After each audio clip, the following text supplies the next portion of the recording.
Hello my dear students, कैसे हैं आप सभी का स्वागत है आज के इस बहुत ही बेहतरीन सेशन में। जैसा कि आप सभी लोग पीछे थंबनेल देख पा रहे हैं कि आज से हम लोग क्लास 7 के एनसीईआरटी ज्योग्राफी की शुरुआत कर रहे हैं और इससे पूर्व यानी इससे पहले क्लास 6 की ज्योग्राफी समाप्त हो चुकी है। ठीक है, तो चलिए जितने लोग लाइव हैं सभी को चैनल को सब्सक्राइब कर लेंगे अगर नए होंगे तो, और अगर पहले से ही चैनल पे सब्सक्राइब किए हुए हैं तो वीडियो को लाइक कर देंगे और दोस्तों के बीच शेयर कर देंगे। ठीक है, और जैसा कि आप सभी को पता है कि मैं एनसीईआरटी को बहुत सीरियसली ढंग से पढ़ा रहा हूं, क्योंकि जितना भी एग्जाम है, चाहे वो दरोगा का दे रहे हो, चाहे बीपीएससी का दे रहे हो, यूपी पीसीएस का दे रहे हो, Jharkhand PCS, MP PCS, Rajasthan RAS दे रहे हो, कोई भी एग्जाम दे रहे हो, आपको नेशनल लेवल की कोई भी एग्जाम दे रहे हो, चाहे राज्य स्तरीय कोई एग्जाम दे रहे हो, चाहे आप दरोगा की, चाहे आप सचिवालय की तैयारी कर रहे हो, ये निश्चित तौर पे आपके एग्जाम में काफी हेल्पफुल होने वाला है। ठीक है, तो चलिए शुरुआत करते हैं।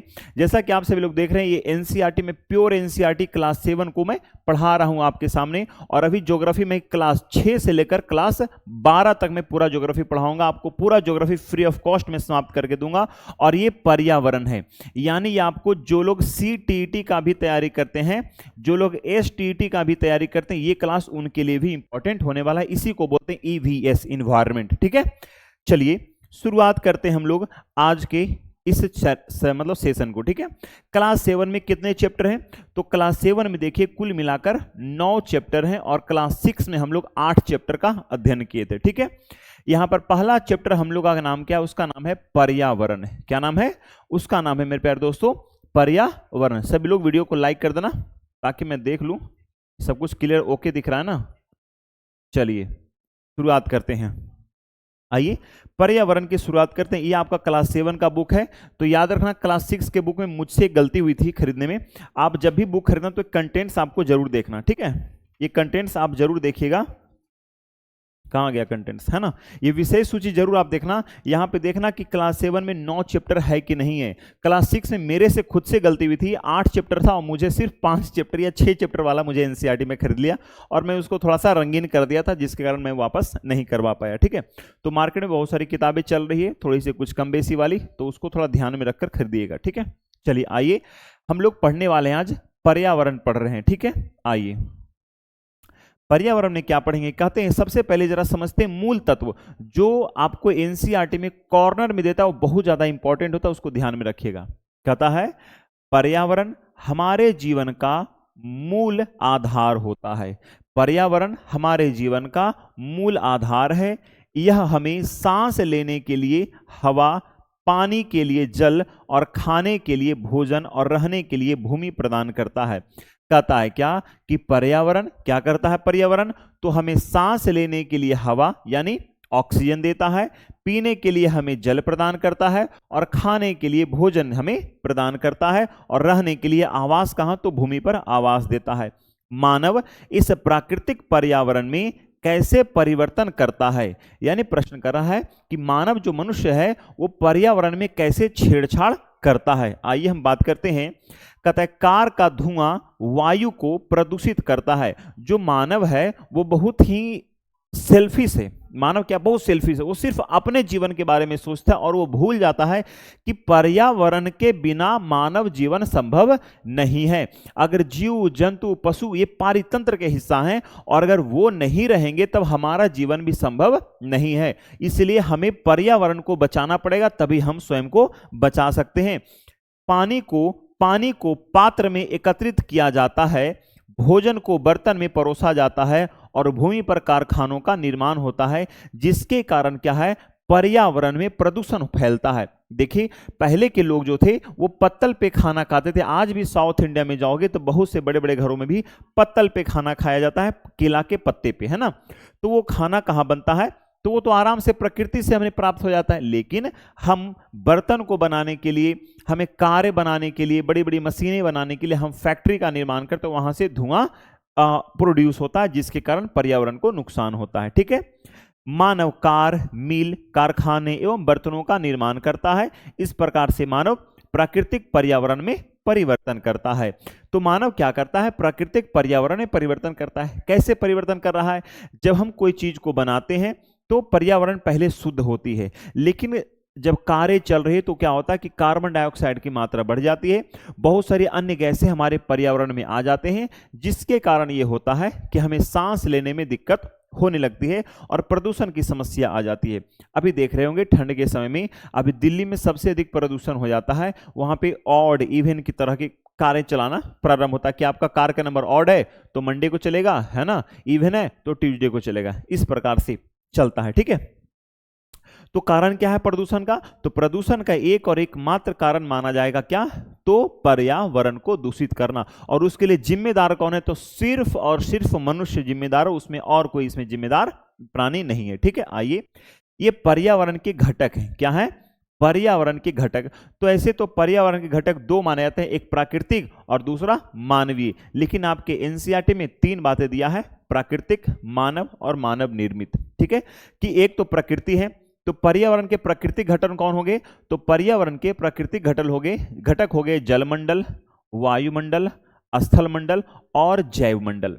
ये क्या होता है सर? तो सर मैं आपको पढ़ा चुका हूं, कहां? तो क्लास 6 में हम इन चारों की चर्चा कर चुके हैं, जैव मंडल, स्थल मंडल, वायुमंडल और जलमंडल। हालांकि यहां पर भी मैं आपको ब्रीफिंग दूंगा, जो नहीं पढ़े वो यहां पर भी समझ लेंगे। ठीक है, चलिए, तो ये क्या है? ये प्राकृतिक, पर्यावरण के तीन घटक हैं, प्राकृतिक, मानव और मानव निर्मित। तो प्राकृतिक के अंतर्गत में कौन कौन आएंगे? तो बोलेंगे सर सजीव जो जैव मंडल के अंतर्गत में आता है, स्थल यानी स्थल मंडल, वायु यानी वायुमंडल और जल यानी जलमंडल। ये इतने मंडल का मतलब इसके अंतर्गत में बहुत विस्तार है, इसका बहुत बड़ा भाग है, इसलिए इसको मंडल बोला गया। ठीक है, दूसरे कौन आते हैं? तो दूसरा सर हमारे हो गए मानव। पहला हो गया प्रकृति, दूसरा हो गया मानव। तो सर मानव में कौन? जैसे मानव स्वयं एक व्यक्ति है, और ये व्यक्ति ही क्या बनाता है? परिवार बनाता है। और एक से जब अधिक जब बहुत सारे जब परिवार मिलते हैं, सभी के सदस्य आपस में जब मिलते हैं, तब एक समुदाय का निर्माण होता है। और ये धर्म का निर्माण कौन करता है? तो मानव क्या करता है? मानव धर्म बनाया है, मानव संविधान बनाएगा, मानव शैक्षणिक संस्थान बनाएगा, मानव आर्थिक क्रियाकलाप करेगा, मानव राजनीतिक स्थिति को बताएगा। आज भारत की जो आप देखते हैं, मैपिंग देखते हैं, तो पहले कैसे बना था? तो मानव ही तो था जो भारत का टुकड़ा करके पाकिस्तान बनाया, पाकिस्तान का टुकड़ा करके बांग्लादेश बनाया, और फिर बांग्लादेश का टुकड़ा करके हिंदू कुश करके ऐसा कुछ नाम आ रहा है कि बांग्लादेश का भी टुकड़ा किया जाना चाहिए, अच्छा हो जाए, टूट जाए तो, है ना। और तीसरा क्या हो जाएगा? मानव निर्मित। पहला प्राकृतिक, दूसरा मानव और तीसरा मानव निर्मित। तो मानव निर्मित, तो मानव इमारतें बनाता है, मानव पार्क बनाता है, मानव पुल बनाएगा, मानव सड़क बनाएगा, मानव स्मारक बनाता है, और मानव उद्योग करता है, यानी उद्योग को बिठाता है। तो इतने सारे ये क्या है? तो पर्यावरण के घटक हैं। तो प्रश्न आएगा कि पर्यावरण के कितने घटक है? तो बोलेंगे सर पर्यावरण के तीन घटक है। कौन कौन?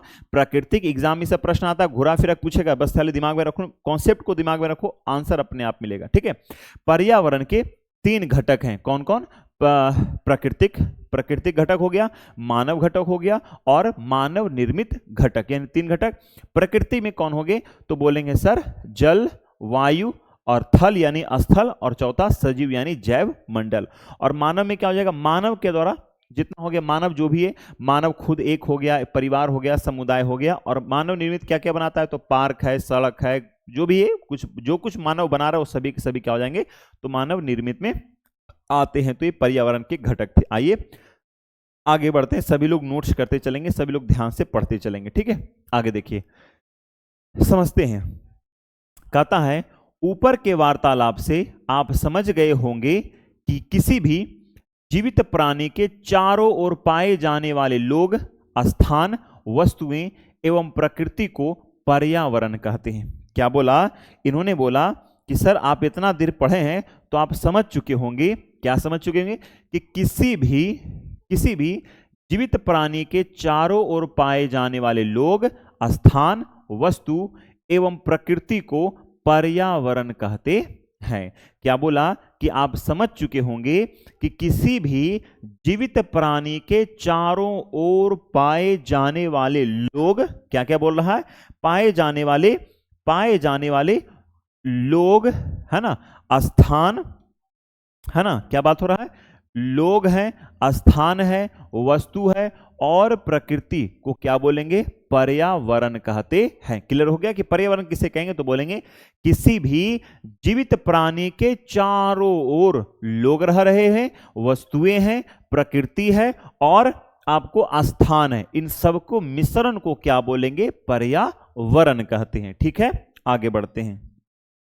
कहता है यह प्राकृतिक एवं मानव निर्मित परिघटनाओं का मिश्रण है। कौन मिश्रण है? तो बोलेंगे कि पर्यावरण क्या है? तो बोलेंगे सर पर्यावरण जो है वो मिश्रण है। तो प्रश्न उठता है कि किसका मिश्रण है?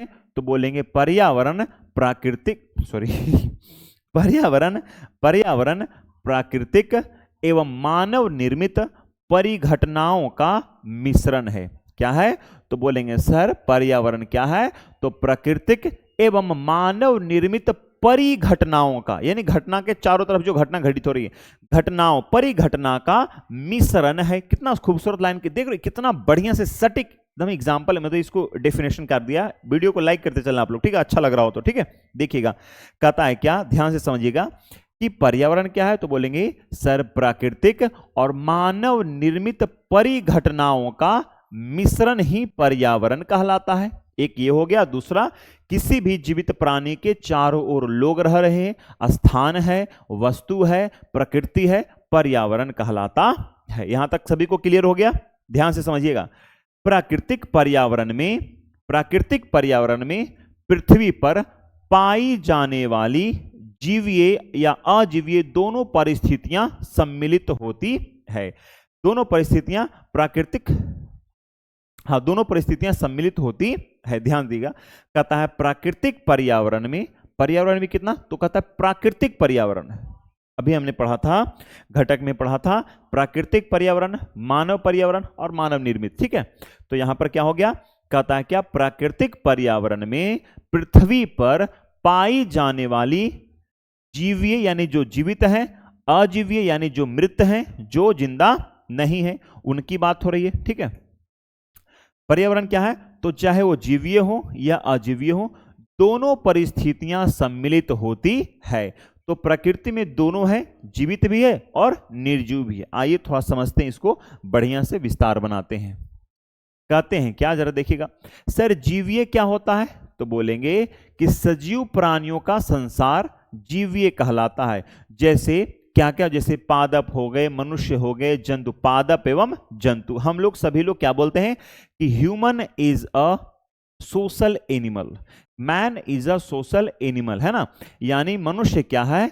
एक सामाजिक जंतु है, सामाजिक प्राणी है। हम लोग शर्म आता है जानवर बोलने में, जंतु है ना, तो क्या हम लोग सामाजिक प्राणी बोल देते हैं। तो प्राणी हम लोग जानवर को भी कहते हैं और हम लोग भी। तो बोलेंगे पादप यानी क्या हो गए? जितने फूल, पत्ती, पेड़ सब इसमें आ गया। और जंतु यानी हम और जानवर सब एक समान हो गए। आइए, और दूसरा कहता है सर ये अजीव क्या होता है? तो अजीव यानी निर्जीव पदार्थों के संसार को हम अजीव कहते हैं। जो पदार्थ निर्जीव हो चुके हैं, अब जीवित नहीं है, जैसे स्थल मंडल यानी भूमि हमारा जीवित नहीं है, लकड़ी हमारा जीवित नहीं है। जो लकड़ी पेड़ से कट गया है, प्रकृति से टूट गया है, वो जीवित नहीं है, उसे मृत। जैसे ये पेन है, तो क्या ये जीवित है? बोलेंगे जी नहीं, ये पेन बिल्कुल भी जीवित नहीं, ये अजीव का उदाहरण है। लेकिन मैं अगर अपने आप के लूंगा कि सर मैं क्या हूं, तो बोलोगे कि सर आप सजीव हो, आप जंतु में आएंगे हम लोग, सर, है ना? हम लोग किसमें? जंतु में आएंगे। ठीक है, यहां तक समझ गए? आइए थोड़ा सा शब्द की उत्पत्ति के बारे में एग्जाम में पूछ लेता है। और ये ध्यान देना, एग्जाम वगैरह में यहां से प्रश्न आता है। ये जो मैं लाइन लिख रहा हूं, पढ़ रहा हूं, इसको ध्यान देना। एग्जाम वगैरह में यहां से मैं देखा हूं प्रश्न बहुत बार उठाया हुआ है। पर्यावरण यानी एनवायरमेंट, क्या लिख रहा है? पर्यावरण को इंग्लिश में कहते हैं एनवायरमेंट। क्या कहते हैं? एनवायरमेंट। क्या कहते हैं? एनवायरमेंट कहते हैं। शब्द की उत्पत्ति फ्रेंच शब्द, कौन सा? फ्रेंच शब्द से हुआ है। और कौन सा? एनवायरोनेर से हुआ है। किससे हुआ है? एनवायरोनेर से हुआ है। यानी एनवायरमेंट शब्द की उत्पत्ति एनवायरोनोर से हुआ है। किसे? एनवायरोनेर से हुआ है।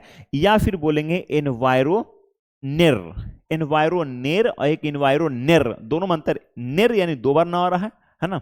और कहता है एनवायरनेर जिसका अर्थ अगर बात करें तो इसका अर्थ होता है पड़ोस।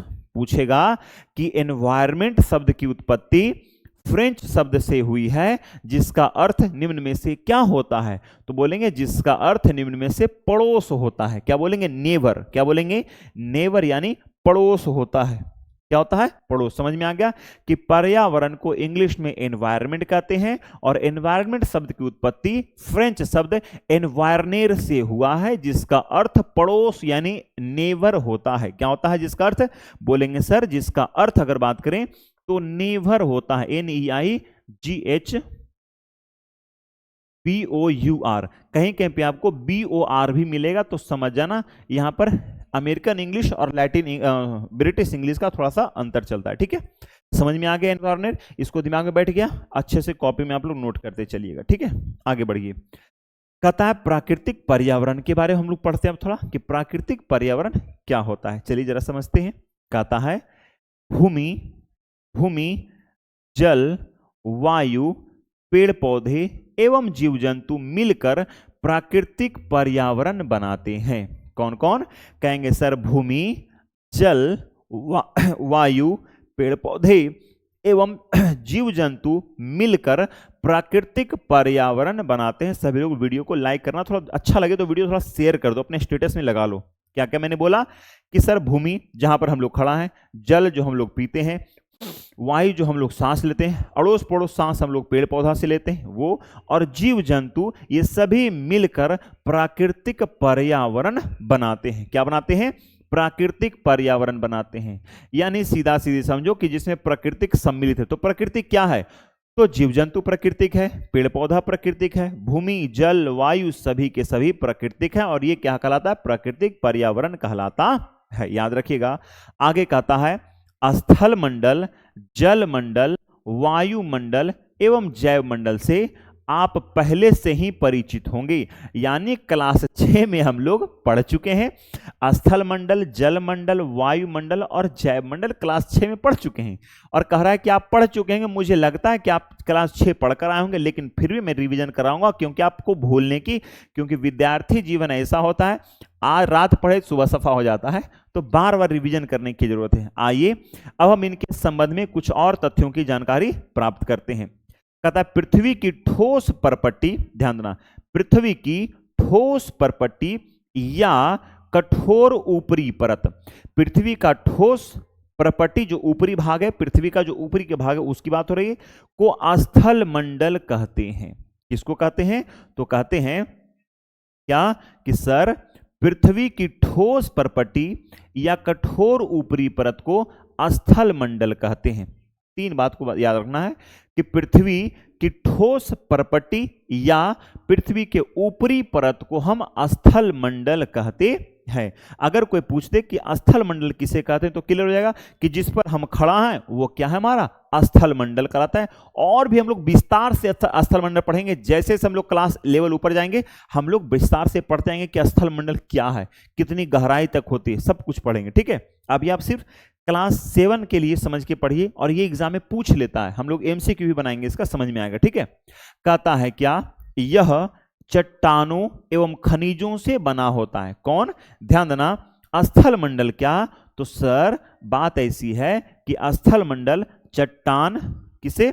तो सर स्थल मंडल चट्टान एवं खनिजों से बना होता है। प्रश्न आ जाए कि स्थल मंडल किससे निर्मित है, तो बोलेंगे स्थल मंडल चट्टान और खनिजों से निर्मित होता है। किससे? सर स्थल मंडल चट्टान और खनिजों से निर्मित होता है, एवं मिट्टी की पतली परत से ढका होता है। देख रहे हो क्या बोला? पतली परत, मिट्टी की पतली परत से ढका होता है। इसको दिमाग में रखना है कि क्या करेगा? तो ये मिट्टी की पतली परत से ढका होता है, मिट्टी की पतली परत से ढका होता है। कौन? तो स्थल मंडल हमारा मिट्टी की पतली परत से ढका होता है। याद रखेंगे। कहता है यह पहाड़, पठार, मैदान, घाटी आदि जैसी विभिन्न स्थलाकृतियों वाला विषम धरातल होता है।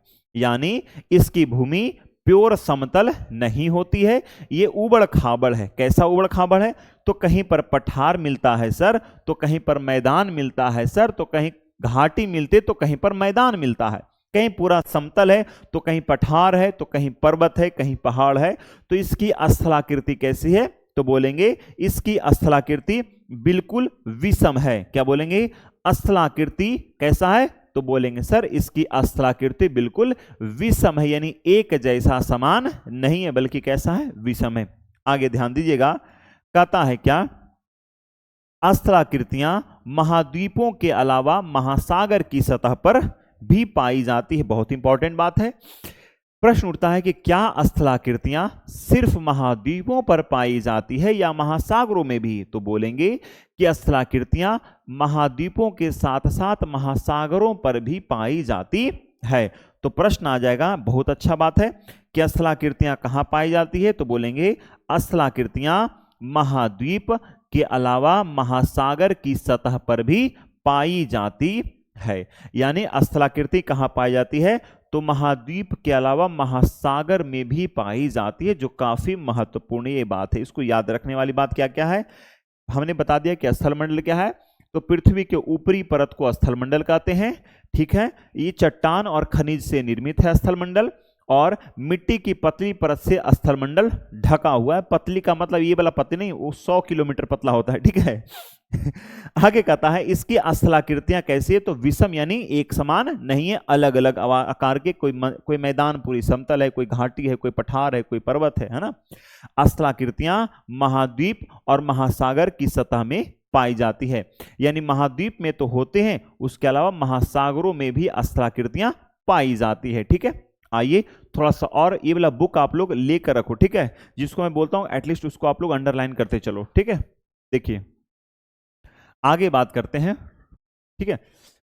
ये वायु में हवाई जहाज उड़ रहा है तो ये वायुमंडल का क्षेत्र हो गया। यहाँ पर जैव मंडल, जितने सजीव लोग हैं सभी जैव मंडल के उदाहरण हैं। जल में बतखें तैर रही है, नाव घूम रहा है, ये सब किसका? जल मंडल का उदाहरण है। और स्थल मंडल में लोग घूम रहे हैं, टहल रहे हैं, अपने मकान बनाए हैं, बसें दौड़ रही है, ट्रेनें दौड़ रही है, ये सब किसका? स्थल मंडल का उदाहरण है। यहाँ पर किसान खेती कर रहा है। आइए थोड़ा जानते हैं। कहता स्थल मंडल वह क्षेत्र है जो हमें वन, कृषि, मानव बस्तियों के लिए भूमि पशुओं को चरने के लिए घास स्थल प्रदान करता है। ध्यान देना, कहता स्थल मंडल क्या है? तो बोलेंगे स्थल मंडल वह क्षेत्र है जो वन, कृषि, क्या बोलता है? जो वन, कृषि, मानव बस्ती के लिए भूमि, पशुओं के चरने के लिए घास स्थल प्रदान करता है। वो क्या है? वो स्थल मंडल कहलाता है। कहता यह खनिज संपदा का भी एक स्रोत है। यानी खनिज कहां से प्राप्त होगी? तो बोलेंगे सर खनिज जो प्राप्त होती है वो स्थल मंडल से प्राप्त होती है। कहां से? स्थल मंडल से प्राप्त होती है। हमने पढ़ रहा है, अभी हम लोग स्थल मंडल पढ़ रहे हैं, फिर जैव, वायुमंडल, सब कुछ पढ़ लेंगे जो हम लोग क्लास 6 में पढ़ चुके हैं, लेकिन फिर मैं आपको यहाँ पर रिवीजन कर दूंगा, ठीक है। जल के क्षेत्र को जल मंडल कहते हैं। क्लियर हो गया कि सर जल के क्षेत्र को क्या बोलते हैं? तो जल के क्षेत्र को जल मंडल कहा जाता है, याद रखिएगा। यह जल के विभिन्न स्रोतों जैसे जल के यानी जल मंडल के यानी जल प्राप्त करने के अलग अलग स्रोत हैं। कैसे? नदी हो गया, झील हो गया, समुद्र हो गया, महासागर हो गया, ये सब कहता और विभिन्न जलाशयों से मिलकर बनता है। यह सभी प्राणियों के लिए आवश्यक है। जल मंडल, जल सभी प्राणियों के लिए आवश्यक है। जल और वायु दो ऐसे प्राकृतिक घटक हैं, हालांकि सब कुछ हम लोग के लिए जरूरी है। जल मंडल भी, वायुमंडल भी, स्थल मंडल भी और जैव मंडल भी। चारों मंडल मानव जीवन के लिए या किसी भी प्राणी के लिए चारों मंडल अत्यंत आवश्यक है ना। हमारे बिना प्रकृति उग सकती है, प्रकृति हमारे बिना पहले से भी थी। पेड़ पौधा हमें नहीं भी लगाए तभी वन का निर्माण हो जाता है, लेकिन अगर वो वन नहीं रहे, प्राकृतिक नहीं रहे, तब हमारा निर्माण संभव नहीं है, हम मर जाएंगे, ठीक है। चलिए कहते हैं क्या? पृथ्वी के चारों ओर फैली वायु की पतली परत को वायुमंडल कहते हैं। क्या कह रहा है कि सर वायुमंडल किसे कहते हैं? तो सर वायुमंडल पृथ्वी के चारों ओर फैली वायु की पतली परत को वायुमंडल कहते हैं। पृथ्वी के चारों ओर फैली पतली परत को क्या बोलते हैं सर? तो वायुमंडल कहते हैं। याद रखिएगा, पृथ्वी का गुरुत्वाकर्षण बल अपने चारों ओर के वायुमंडल को थामे रखता है। प्रश्न उठता है कि सर ये वायुमंडल है, तो ये वायुमंडल पृथ्वी के चारों तरफ ही क्यों है, मतलब और दूर क्यों नहीं भाग रहा है? तो उसका कारण क्या है? उसका कारण क्या? तो बोलेंगे सर उसका कारण जो है वो कौन है? तो बोलेंगे पृथ्वी का गुरुत्वाकर्षण बल जो है चारों ओर के वायुमंडल को थामे रखता है। अगर पृथ्वी पर गुरुत्वाकर्षण बल नहीं हो तो याद रखना, गुरुत्वाकर्षण बल नहीं होगा तो हमारे पास वायुमंडल भी नहीं होगा, और अगर वायुमंडल नहीं होगा तब हमारा जीना संभव ही नहीं, असंभव हो जाएगा। क्या हो जाएगा? असंभव हो जाएगा। सूर्य की झुलसाने वाली गर्मी एवं हानिकारक किरणों से हमारी रक्षा करता है। ये वायुमंडल क्या करता है? तो बोलेंगे सर ये जो वायुमंडल है ये सूर्य से आने वाली किरणें जो होती है, सूर्य की झुलसाने वाली गर्मी और हानिकारक किरणों से हमारी रक्षा करता है। कौन रक्षा करता है? तो वायुमंडल रक्षा करता है। ओजोन परत का नाम आपने सुना होगा, ये वायुमंडल का ही भाग है, ओजोन परत या ओजोन लेयर। अगर ओजोन लेयर नहीं हो भाई साहब तो हम लोग तिल मिला कर, जैसे होता है ना, जैसे लोग पका कर भूंजते हैं ना कि कैसे पट करके उड़ता है, उसी प्रकार से इंसान पट मरने लगेंगे। जिस दिन क्या होगा? तो जिस दिन हमारे पास से ओजोन परत समाप्त हो जाएगा, ओजोन परत में थोड़ा सा ज्यादा छिद्र बड़ा हो जाए ना, जो अभी वर्तमान में चल रहा है, जैसा स्थिति भारत में या पूरे विश्व में चल रहा है कार्बन की, ठीक है। कई प्रकार की गैसें, ध्यान रखना, कई प्रकार की गैस, धूलकण एवं जलवाष्प उपस्थित रहते हैं। कहाँ? तो इस वायुमंडल में कई प्रकार की गैसें हैं, है ना, कई प्रकार के धूलकण है ना, कई प्रकार के आपके जलवाष्प यहां पर मिल जाएंगे। ये सभी कहाँ है? तो वायुमंडल में पाए जाते हैं। तो वायुमंडल में सबसे ज्यादा मात्रा में कौन सी गैस पाई जाती है? तो बोलते हैं सर नाइट्रोजन सबसे अधिक मात्रा में पाई जाती है 78%। कितना?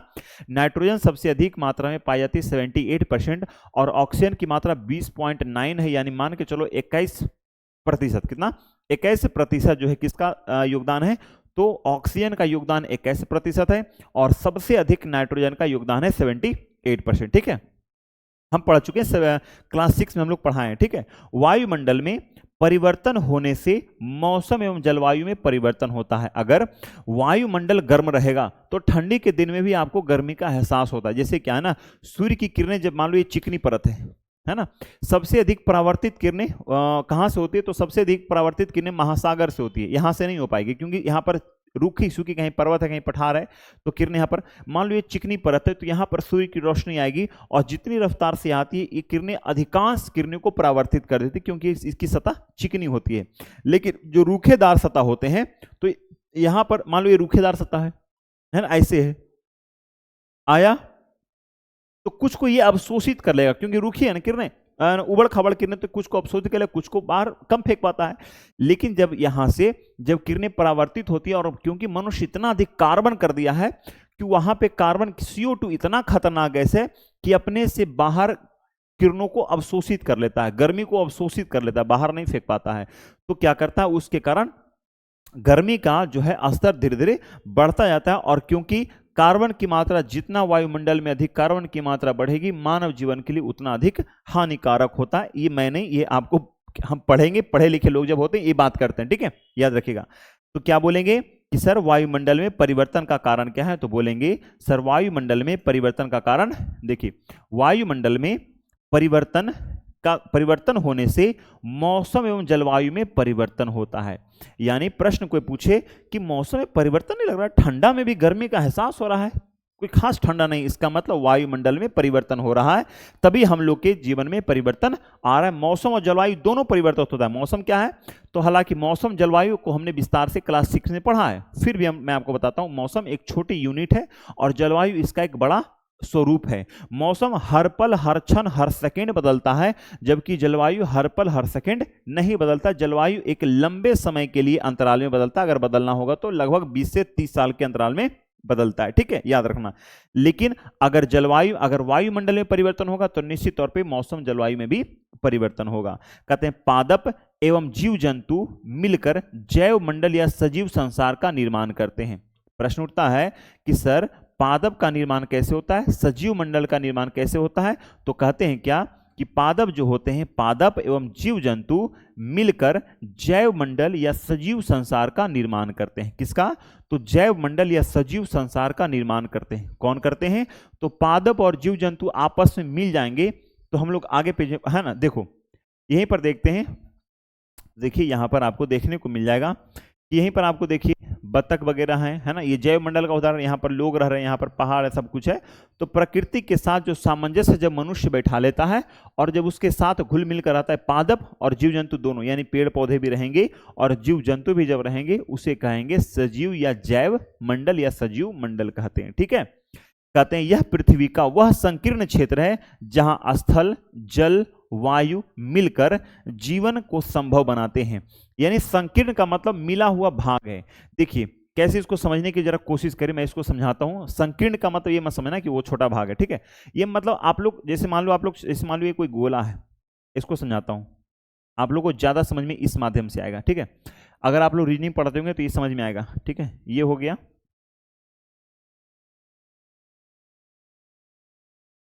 ये हो गया,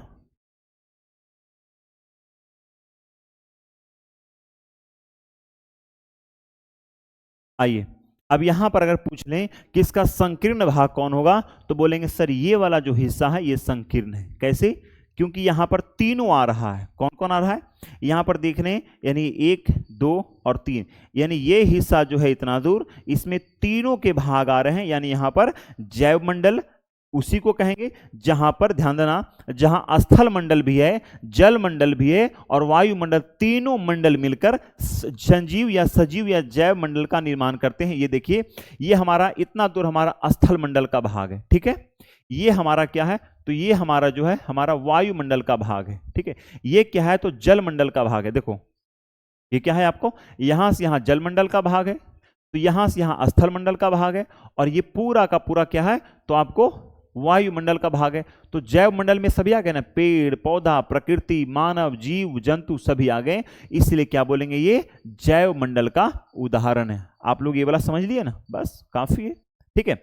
याद करना कि जैव मंडल पृथ्वी का वह संकीर्ण क्षेत्र है, पृथ्वी का वह संकीर्ण क्षेत्र है जहां पर, पृथ्वी का वह संकीर्ण क्षेत्र जहां स्थल, जल, वायु मिलकर जीवन को संभव बनाते हैं, वो जैव मंडल कहलाते हैं। आइए, ये पारितंत्र को हम लोग बहुत ही शानदार और अच्छे तरीके से पढ़ते हैं। अगर आप लोग को सेशन अच्छा लग रहा हो तो वीडियो को थोड़ा शेयर जरूर किया करना, ठीक है, और लाइक करना।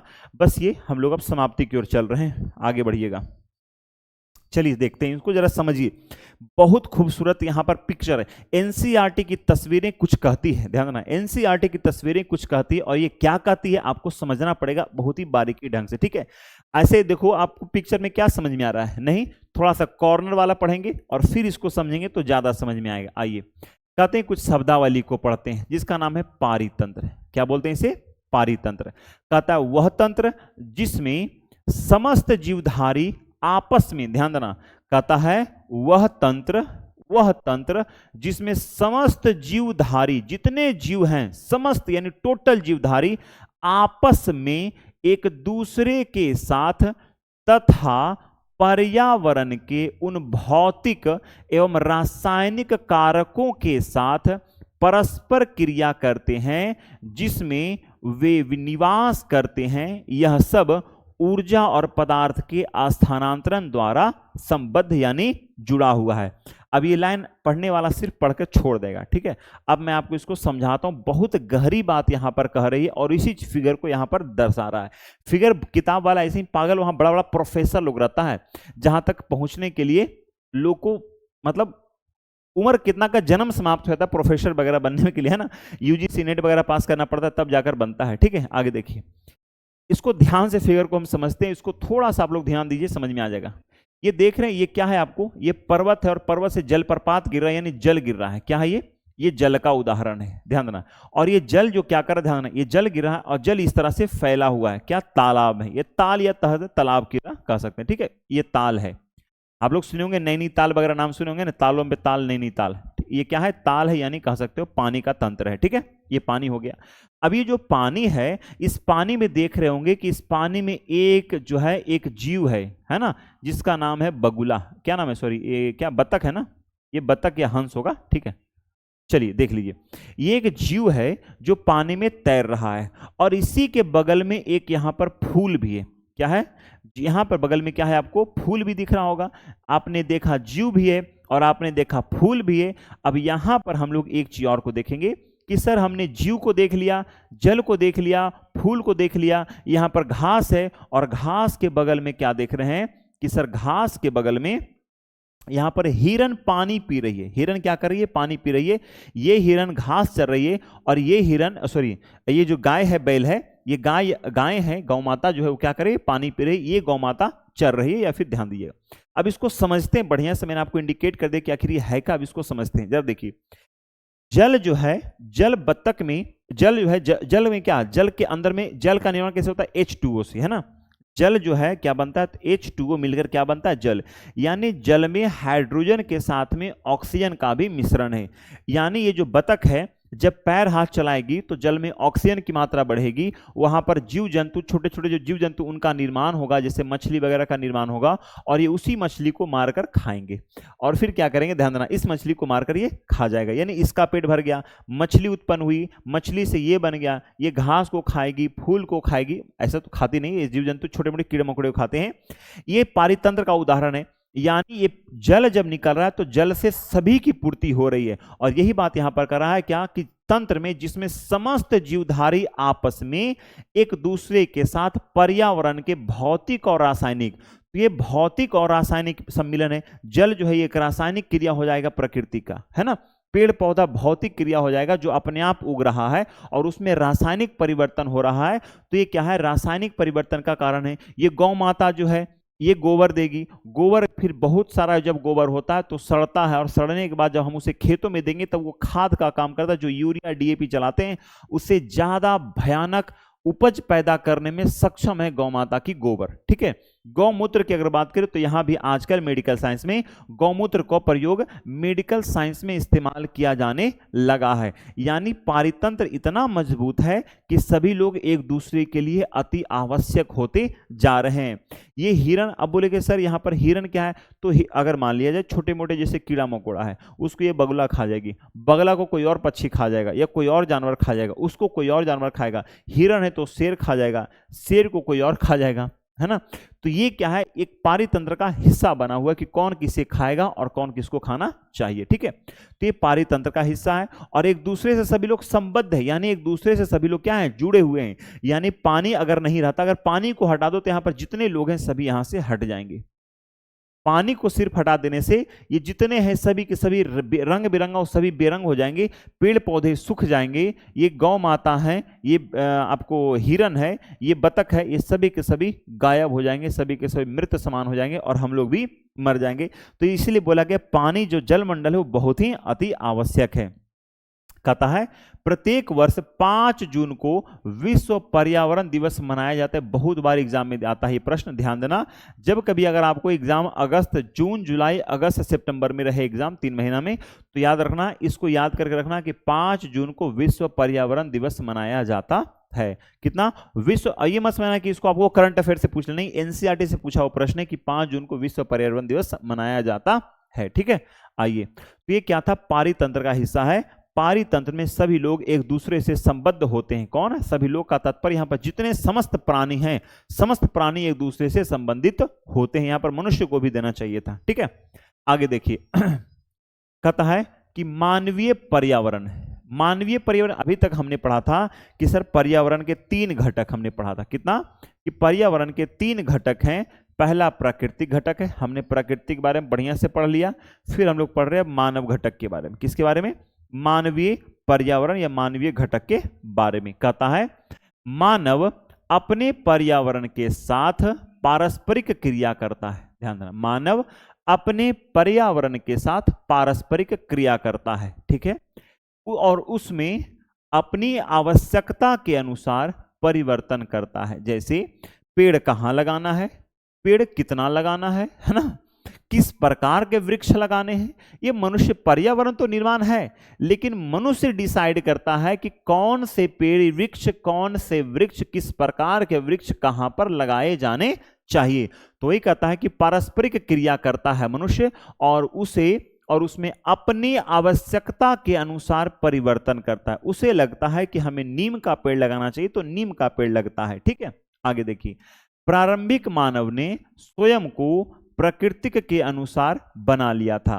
प्रारंभिक मानव जो थे जो थे, जो हमारे पूर्वजों थे, जो मतलब आज से मतलब 500-1000 साल पहले जाओ, तो वो लोग प्रकृति के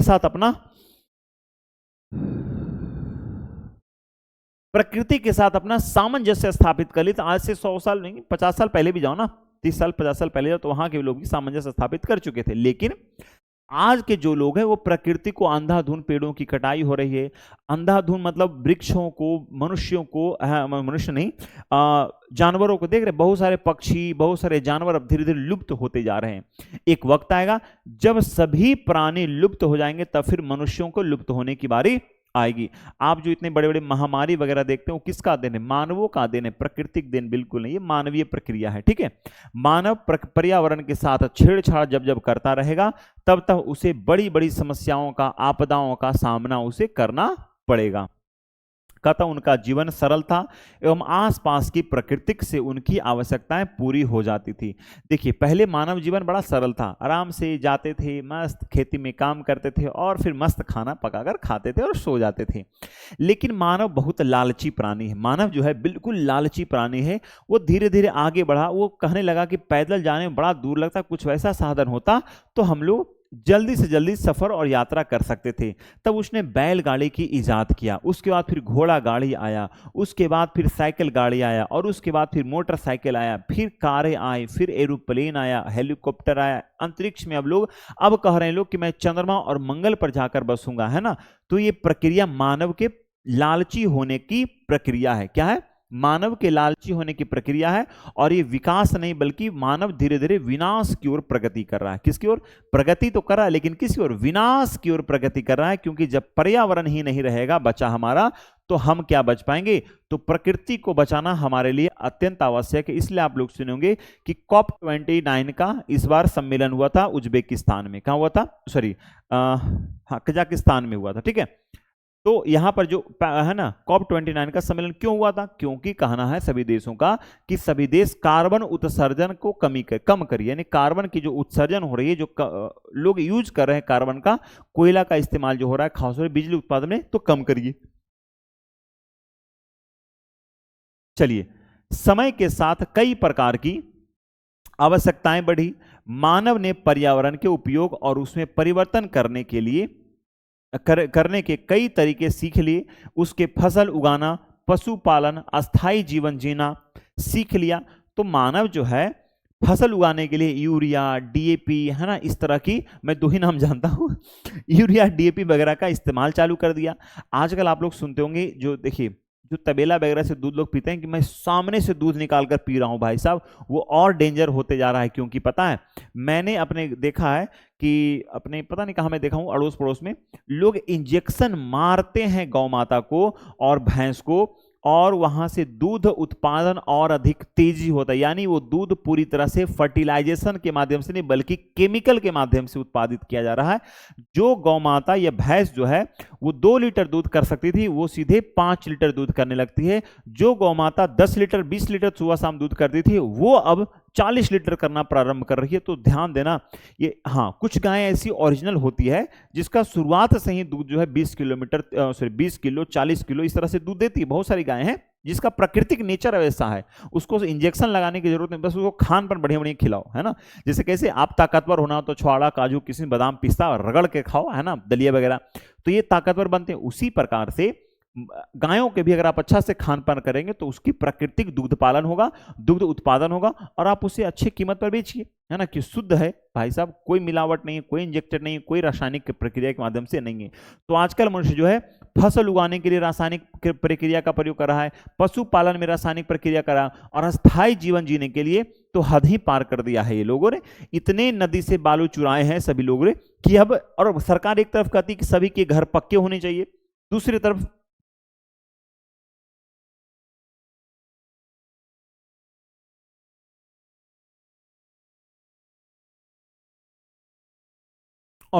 क्या कर रहा है, और दूसरी तरफ क्या कर रही है सरकार? की रोक लगा रही है किस पर? तो बालू पर।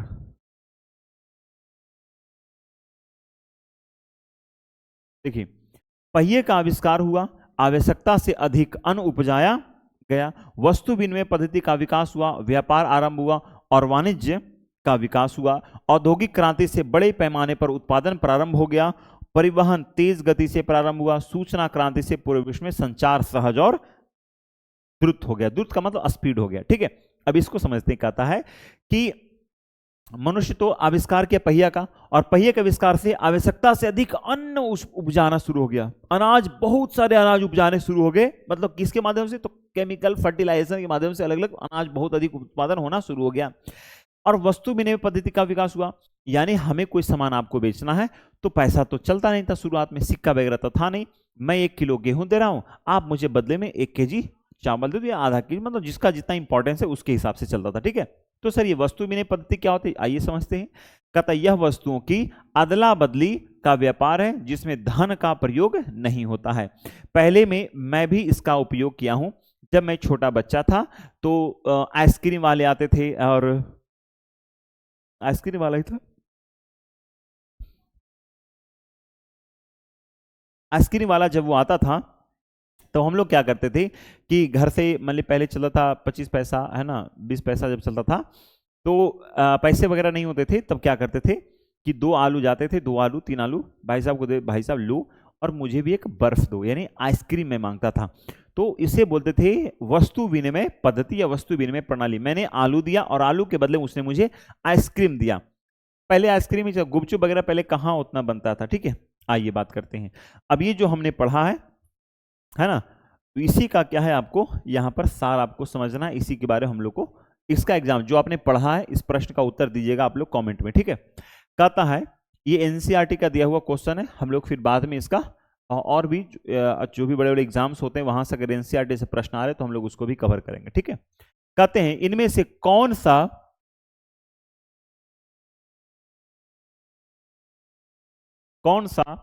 प्राकृतिक पारितंत्र नहीं है। ध्यान, क्या पूछ रहा है, प्राकृतिक पारितंत्र नहीं है।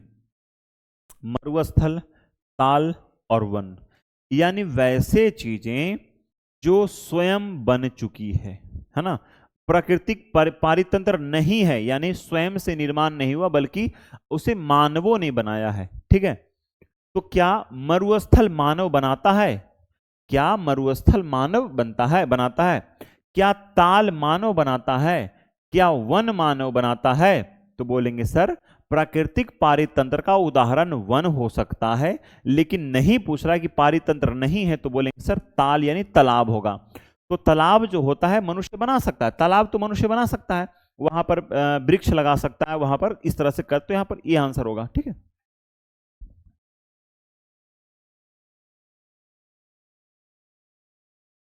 अगला, इनमें से कौन सा मानवीय पर्यावरण का घटक नहीं है।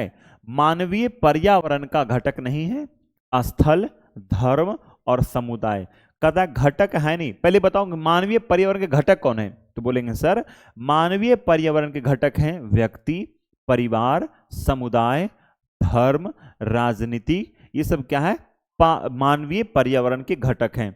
तो घटक हैं कौन, तो धर्म घटक है और समुदाय घटक है।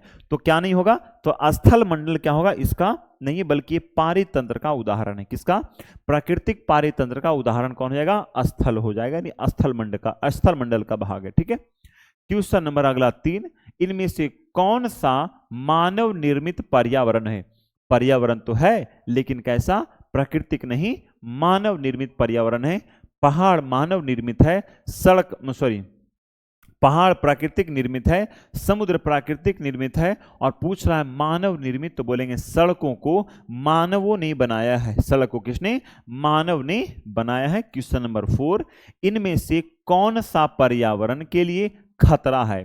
पर्यावरण के लिए क्या खतरा है, पादपों की वृद्धि हो जाए, जनसंख्या की वृद्धि हो और फसल की वृद्धि हो। तो किसके लिए कह रहा है कि पर्यावरण के लिए खतरा क्या है। देखिए पादप यानी आपको पेड़ पौधा वगैरह, अगर पेड़ पौधे की वृद्धि हो रही तब भी कोई दिक्कत नहीं है ना, फसल की वृद्धि हो रही तब भी कोई दिक्कत नहीं है। लेकिन अगर जनसंख्या का वृद्धि होगा तो इसमें से पर्यावरण को क्या होगा, तो पर्यावरण को नुकसान होगा। कैसे, अगर मानवों की जनसंख्या बढ़ेगी तो निश्चित तौर पर मानव क्या करेगा, कचरा कूड़ा करकट फैलाएगा, यानी पर्यावरण को नुकसान करने के लिए कार्बन डाइऑक्साइड को छोड़ेगा।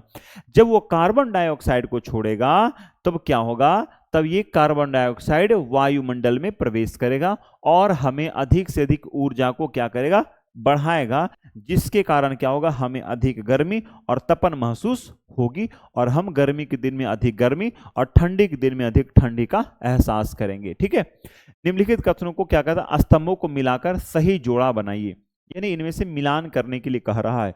वो क्या होगा, जैव मंडल, वायुमंडल, जलमंडल, पर्यावरण। ठीक है, आइए बात करते हैं। 4 ऑप्शन है और यहां पर 6 ऑप्शन दिया है। ये क्या है, ये आपको यूपीएससी वगैरह में, जो लोग यूपीएससी पीसीएस की अगर तैयारी करते हैं, जो लोग पीएससी का यानी पब्लिक सर्विस कमीशन का तैयारी करते हैं, या फिर जो यूपीएससी का तैयारी करते हैं, या फिर जो सचिवालय का तैयारी करते हैं, ध्यान देना सचिवालय है ना, ये सब एग्जाम थोड़ा स्टैंडर्ड एग्जाम होता है। ठीक है, या फिर दरोगा की जो तैयारी करते हैं वो सब एग्जाम में, दरोगा में तो ऐसा वाला बहुत कम मैं देखता हूं, लेकिन ये तीनों एग्जाम में आपको भरपूर देखने को मिलता है। ठीक है, बताइएगा, देखिएगा जैव मंडल क्या है। तो हमने आपको बोला था कि जैव मंडल का आपको मैंने उदाहरण दिया था इस प्रकार से, है ना, कि देखो ये आपको जैव मंडल का उदाहरण हो जाएगा, याद है ना, मैंने आपको बोला ये क्या है, जैव मंडल का उदाहरण हो जाएगा।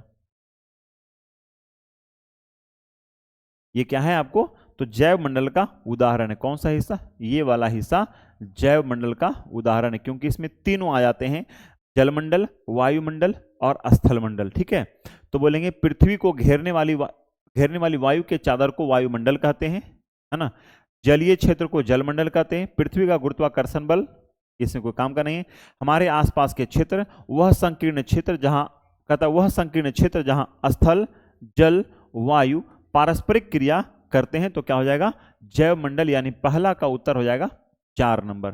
कौन सा हो जाएगा, 4। ठीक है, पर्यावरण क्या है, तो कहते हैं पृथ्वी को घेरने वाली वायु के चादर को क्या बोलते हैं, तो पर्यावरण कहते हैं। ठीक है, सॉरी, चादर को वायुमंडल कहते हैं, कहां चला गया यार, क्या कहते हैं इसे वायुमंडल कहते हैं। तो आंसर क्या होगा, ख का 1 हो गया। ठीक है, जलमंडल क्या है, तो बोलेंगे जीवों और उनके परिवेश के बीच को पर्यावरण कहते हैं, है ना, ये क्या हो गया 4। और जलमंडल क्या होगा, जलीय क्षेत्र हो गया हमारा जलमंडल 1 2। ठीक है, बात क्लियर हो गया।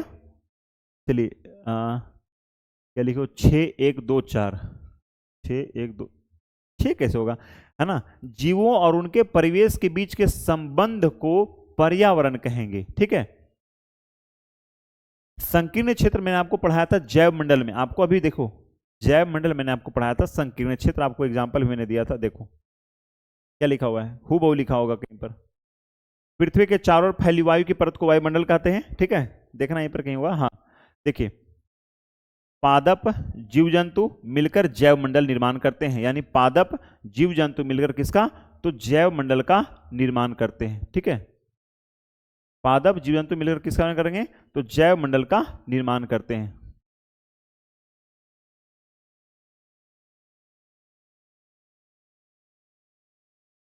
कहाँ गया,